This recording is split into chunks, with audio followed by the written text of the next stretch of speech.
Tengok ni guys, ini Nissan Leaf generasi ketiga. The first two generations pernah masuk Malaysia, so yang ni pun likely masuk juga. So let's check it out. The biggest difference, kalau model lama dua-duanya hatchback, yang ni dah jadi crossover. Pintu belakang dia pula ada hidden door handle, so nampak almost macam coupe. Dekat belakang ni baru betul-betul lain, dan part hitam ni aja nampak sikit macam model Z yang klasik.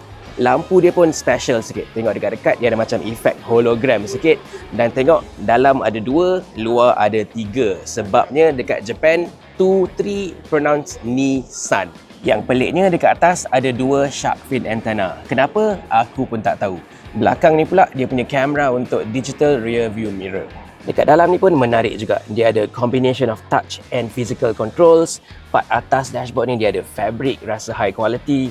Dan headrest driver tengok ada Bose speakers lagi.